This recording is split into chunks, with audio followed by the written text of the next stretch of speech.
కేంద్రంలో ప్రధాని నరేంద్ర మోడీ ప్రభుత్వం, ఏపీలో జగన్మోహన్ రెడ్డి ప్రభుత్వం రెండూ ఒకేలా పరిపాలిస్తున్నాయని ఎంపీగా రాహుల్ గాంధీని అనర్హుడిగా ప్రకటించి కేంద్ర ప్రభుత్వం నిరంకుశంగా ప్రవర్తిస్తే ఏపీలోని వైసీపీ ప్రభుత్వం సీక్రెట్ ఓటింగ్ పెట్టిన ఎమ్మెల్సీ ఎన్నికలలో పార్టీకి వ్యతిరేకంగా ఓటేశారని ఆరోపిస్తూ ఎలాంటి ఆధారాలు లేకుండా 4 ఎమ్మెల్యేలను సస్పెండ్ చేయడం ద్వారా రెండు ప్రభుత్వాలకు తేడా ఏమీ లేదని నిరూపించారని సిపిఐ జాతీయ కార్యదర్శి నారాయణ విమర్శించారు.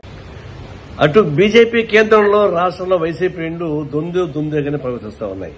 రాహుల్ గాంధీపై కక్షపూరిత వైఖరితో కేంద్ర ప్రభుత్వం తీసుకున్న వైఖరి, ఇక్కడ ఈ ఎమ్మెల్సీ ఎన్నికల్లో ఓట్లు వేయలేదని చెప్పేసిన పేరుతోటి ఎలాంటి ఆధారం లేకపోయినా వాడంటే తీసేయదలుచుకున్నారు. కాబట్టి 4 వైసీపీ ఎమ్మెల్యేలపైన సస్పెన్షన్ చేశారు.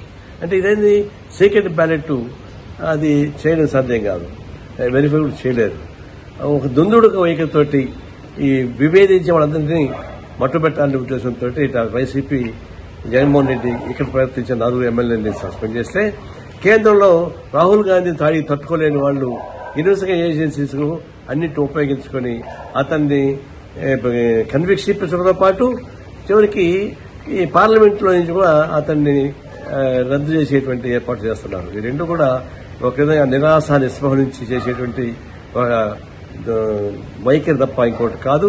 ఈ విషయంలో కేంద్రంలో మోడీ ఇట్లా వైసీపీ నాయకుడు జగన్మోహన్ రెడ్డి ఇద్దరు కూడా